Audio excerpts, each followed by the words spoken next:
안녕하세요. 네, 안녕하세요. 간단한 자기소개 부탁드립니다. 네, 오랜만입니다. 저는 다정하지만 만만하지 않습니다라는 책을 최근에 냈고요. 대표작으로는 무례한 사람에게 웃음에 대처하는 법이 있습니다. 네.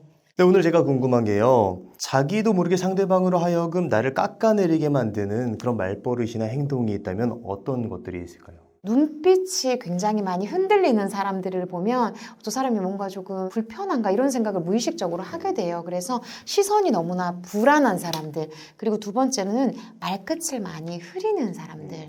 자신감이 없구나라고 생각하기가 조금 쉬운 것 같습니다. 그래서 그 두 가지가 가장 대표적으로 그냥 본능적으로 누군가를 처음 봤을 때 판단하게 되는 것들이 좀 있는 것 같고요. 세 번째와 네 번째는 정말로 습관적으로 모르겠어요라고 하는 분들이 계시거든요. 그래서 근데 그런 말을 습관적으로 자주 하다 보면 상대로 하여금 저분은 어떤 자기만의 어떤 의견이 없는 사람이구나라고 오해하기가 쉬운 것 같아요. 그리고 네 번째는 정말 괜찮지 않은 상황에서도 언제나 괜찮다고 말한다는 것입니다.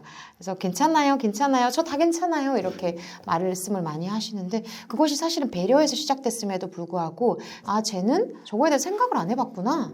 입장이 없는 애구나 라고 오해하게 된다는 것이죠. 그래서 약간 좀 하이에나 같은 상사를 만나면 그런 상사들은 그걸 이용할 때가 있어요. 너 다 괜찮다며 이렇게 해도 되지? 의견 없으면 그냥 내가 하자는 대로 하면 되지? 라는 식으로 자기의 입장을 그런 사람들이 끌고 갈 때가 있어요. 그런 것들을 보면 좀 안타까울 때가 많죠. 내가 혹시 이런 사람일 수도 있을 것 같다. 네. 어떻게 자각할 수 있을까요? 그것은 바로 억울함이 든다는 겁니다. 내가 호구인가? 내가 만만한가? 나한테만 그러나? 자꾸만 곱씹게 되면서 피해의식이 자꾸만 생겨나는 거예요. 저 사람이 내가 아니었어도 그랬을까? 나여서 그러는 게 아닌가? 라는 식으로 계속해서 곱씹게 되고 피해의식을 가지게 되는 밤들이 이어지게 된다면 자기의 마음을 한번 돌이켜 보시면 좋겠어요. 내가 지금 마음이 많이 힘들구나. 왜? 어떤 피해의식에 계속해서 사로잡혀 있구나. 왜? 내가 요즘 너무 과도하게 내 마음은 돌보지 않고 상대 마음만 배려했구나. 라는 것이 연결이 될 때가 참 많은데 저는 그런 생각들이 들 때 제 스스로 깨달아 내가 최근에 요즘 너무 좋은 사람이 되고 싶어서 너무 거절을 안 했구나. 다음에는 조금 더 내 마음을 들여다봐야겠다는 생각을 합니다. 어떻게 이런 좀 나쁜 언어 습관을 줄이면서 나의 어떤 그런 자존감이랄까요? 네. 너무 지나치게 배려하는 습관을 좀 줄일 수 있을까요? 들여다봐야 한다고 생각해요. 내가 어떤 상황에서 유독 그런 불편함을 느끼고 어떤 상황에서 유독 실수하는지 유독 거절을 잘 하기 힘든 상황이 있어요. 유독 거절을 잘 하기가 어려운 사람이 있어요. 그래서 그 두 가지를 일단 한번 들여다보시면 좋겠어요. 그러니까 내가 어떨 때 주로 긴장하지? 어떨 때 주로 불편하지? 라고 하는 상황의 공통점을 한번 뽑아보시면 좋겠어요. 분명히 있거든요. 예를 들면 나는 1대1일 때는 편한데 처음 만나야 되는 사람들 사이에서 약간 혼이 나가 있는 상태에서 누군가가 어떤 제안을 하면 거절할 수가 없어. 그리고 두 번째는 유독 어떤 사람 앞에서 내가 취약할 때가 있어요. 과거에 어떤 부정적인 경험이 있으면 그것을 연상시키는 그것을 떠올리게 하는 어떤 사람을 만나면 본능적으로 약간 위축이 되는 경우가 있어요. 그럴 때 평소라면 하지 않았을 말들을 하거나 행동을 하는 경우가 참 많아요. 그래서 저는 일단 두 가지를 한번 생각해 보시면 좋겠어요. 머릿속으로만 생각할 때는 답이 잘 안 나올 때가 많으니까 그런 상황을 한번 공통점을 뽑아보시면 저는 분명히 나올 거라고 생각해요. 우리가 머릿속에서 무언가를 생각할 때는 사실은 그 자체보다 되게 거대하게 받아들일 때가 되게 많아요. 예를 들어서 오늘 내 남자친구가 표정이 되게 안 좋았어. 그래서 내가 한마디를 했었지라고 머릿속으로 생각할 때는 되게 부풀려지는데 글로 써보면 사실 생각보다 심플하네 라고 생각할 때가 참 많거든요. 그래서 그런 상황들을 생각을 하면서 정리를 하면 객관화 작업이 돼요. 나의 이야기지만 마치 남의 이야기처럼 볼 수 있게 하는 힘. 그리고 세 번째는 저는 이것도 한번 해보시면 좋겠는데 평가받지 않아도 되고 거절을 해도 괜찮은 상황 속에 자기가 적극적으로 좀 가 있어야 돼요. 그런 기억을 조금 쌓으면 덜 힘들어요. 그러니까 예를 들어서 제가 예전에 거절을 하루에 한 번이라도 좀 해보자라고 하면서 거절 노트를 썼었거든요. 근데 그 거절이라는 게 되게 대단한 게 아니에요. 그냥 정말 가벼운 거절인 거예요. 오늘 밥 먹고 혹시 카페 갈 수 있어? 내가 오늘은 어려울 것 같고 내일은 어때? 라는 식으로 그냥 작은 거절부터 시작하는 거죠. 근데 그런 작은 거절을 했을 때 오해받지 않는 아주 작은 관계에서부터 한번 시도를 해봐야 되거든요. 그걸 거절을 한다고 해서 별일이 아닌 경우도 정말 많은데 그걸 거절을 하면 너무 큰일이 일어날 것 같고 그 사람이 나를 너무너무 싫어하거나 섭섭해할 거라고 생각해요. 근데 그렇지 않다는 걸 스스로 느낄 수 있는 작은 경험을 경험을 해보면 좋겠고, 그래서 제가 책에서 최근에 낸 신간에서도 저는 독서 토론을 해보는 걸 굉장히 많이 추천을 했던 이유가, 독서 토론은 상대와 내가 다른 입장, 다른 이야기를 하더라도 쟤는 왜 저래라고 하지 않잖아요. 오히려 신선하다, 너는 그렇게 생각했구나라고 하듯이 내 이야기를 편안하게 하더라도 부정적으로 평가받을 수 있지 않는 상황을 늘려보시면 좋겠어요. 내가 믿을 수 있고 내가 안전한 그런 상황 속에서 네네. 사람을 만나야 된다. 적극적으로 그렇게 가야 된다라는 말이 되게 좀 크게 와닿았던 느낌이 들고, 보통 우리가 심리 상담 같은 경우도 네. 얘기를 많이 하는데 독서 모임도 되게 새로운 느낌이네요. 네네. 그러니까 저는 그걸 안전기지라고 표현을 하고 싶은데, 너는 그렇게 생각할 수 있구나라고 하는 경험이 쌓이기 시작하면, 아, 내가 어떤 말을 하더라도 이 사람과 내가 입장 차이가 있더라도 내가 이 사람의 말을 100% 수긍하지 않더라도 우리 관계는 문제가 없구나라고 하는 것을 인식하게 되는 경험치가 쌓여야 된다고 저는 생각해요. 아, 역시 나는 인간이랑 안 맞구나라고 해서 그냥 단절을 자꾸만 하고 안 하는 경험을 쌓아요. 그러면 인간은 결국은 계속해서 관계를 맺을 수밖에 없어요. 그러면 과도하게 긴장하게 돼요. 그동안 또 관계를 안 가져갔기 때문에. 또 그리고 거절을 리액션을 너무 크게 하게 돼요. 그러면 아, 역시 나는 안 되는구나라고 하면서 계속 부정적인 시그널을 스스로에게 계속 줘야 돼요. 그러면 악순환에 빠집니다. 나는 그냥 말을 안 해야 되는 사람이라고 스스로를 묶어버려요. 어떤 것들이 무서울수록 조금씩 발을 담가야 돼요. 내가 물에 빠져본 경험이 있다고 해서 다시는 물 근처에도 안 가는 게 좋은 답이라고 생각하지 않아요. 그냥 발가락이라도 담가봐야 돼요. 그 다음에 발목을 담그고, 그 다음엔 무릎까지 담그고. 오? 죽지 않네? 거기서부터 시작되는 거죠. 뭔가를 무서워할 때는 분명히 저항이 있어요. 저항을 자꾸만 넘어서는 건 결국은 안 하는 게 아니라 작은 것부터 하는 거예요. 작은 것부터. 별거 아닌 거.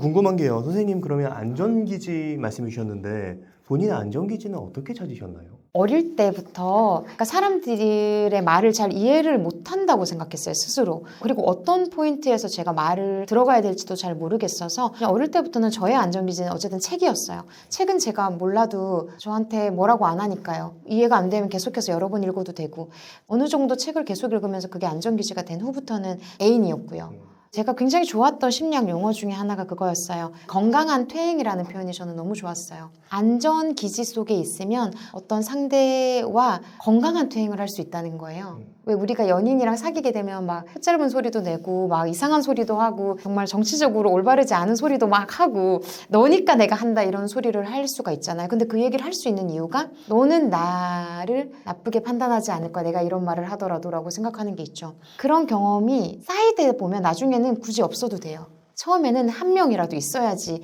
제가 나 자신을 덜 의심하게 되거든요. 그래서 건강한 퇴행을 할 수 있는 사람을 좀 만나면 좋겠다. 서로 퇴행을 하면서 오히려 그 안전기지 속에서 자기 이야기를 그냥 편안하게 하는 연습들을 하다 보면 자연스럽게 공적인 언어도 편안해지기 시작할 거예요. 지금 말씀하신 내용을 들으면서 안전기지가 꼭 사람일 필요는 없다. 책이라는 게 좀 저한테는 되게 신선하게 와닿았고, 그러면서 한편으로 이제 애인과 혹은 뭐 이제 좋은 친구가 될 수도 있고, 그런 사람들, 믿을 수 있는 사람들이 옆에 있는 거 굉장히 큰 도움이 될 것 같다. 다만 그런 사람들을 잘 구분해야 되겠다. 이런 생각도 좀 드네요. 그렇다면 반대로 품이 있는 말의 비밀이란 게 무엇일까요? 제가 얼마 전에 여행을 갔어요. 원래 치킨 가게가 있다는 걸 알고 갔는데 치킨 가게가 안 보이더라고요. 그래서 제가 직원한테 물어봤어요. 여기 치킨 가게가 있는 줄 알았는데 없네요? 라고 했더니 아, 거기요? 거기 망해서 없어졌어요. 이러는 거예요. 근데 제가 순간적으로 너무 조금 놀랬던 게, 그 직원이 친구에게 했으면 아무 문제가 없어요. 근데 어때요? 그 사람과 저의 관계, 우리는 초면이었고 그분은 어쨌든 직원이었고 저는 고객으로서 망했다라는 표현은 너무나 날것의 표현인 거죠. 그러니까 우리가 품이 있다라고 하려면 기본적으로 저는 첫 번째로는 부적절한 표현을 쓰지 않는 것이 당연히 기본인데, 그럼 부적절하다는 게 뭐냐? 그 사람과 나의 맥락, 그 사람과 나의 상황, 이 표현이 정말로 덜 오해될 표현인가를 잘 이해하는 사람이라고 생각해요. 그러니까 한마디로 쉽게 말하면 그냥 할 말 못할 말을 잘 가리는 사람인가? 이건 거죠. 근데 보통은 우리가 품이 있지 않은 사람들의 저는 특징 중에 하나 그건 것 같아요. 예를 들어서 이 사람과 저는 이 말을 할 관계가 아니에요, 지금. 아직 우리는 이 말을 할 정도로 라포가 쌓이지 않았어요. 관계가 아직 없는데, 예를 들면 책 보니까 진짜 작가님 불쌍하더라고요. 뭐 이런 표현을 쓴다든지. 그러니까 그러면 저는 순간적으로 깜짝 놀라는 게, 불쌍하더라라는 말은 너무나 부적절한 표현인 거죠. 근데 본인이 친구랑 할 땐 상관없잖아요. 그리고 예를 들면 이런 거죠. 저를 처음 봤는데 저한테 되게 특이하시더라고 이러면 약간 너 조금 이상하더라 이런 말이잖아요. 그런 것처럼 내가 어떤 의도로서 어떤 표현을 하고자 할 때 이것이 상대에게 정말 오해를 덜할 수 있는 표현이 맞는가를 한 번 더 생각하는 사람이 품위 있게 말하는 사람이라고 생각해요. 그리고 두 번째는 존중하는 표현을 잘 쓰는 사람들이 품위 있다고 생각해요. 어떤 사람이냐면 같은 말을 하더라도 은연중에 자꾸 띄워줘요. 그러니까 예를 들어서 이미 알고 계시겠지만요. 선생님 너무 좋은 질문 해주셨지만 우리 이 놀심 선생님도 잘 쓰시는 말처럼 깊이 있는 말씀 해주셔서 제가 너무 감동받았는데 추가로 또 질문을 하고 싶은데요. 정말 우아하게 쿠션 언어를 쓰시는 분들이 있어요. 자기를 깎아내리지 않으면서도 상대를 자연스럽게 올려주는 거예요.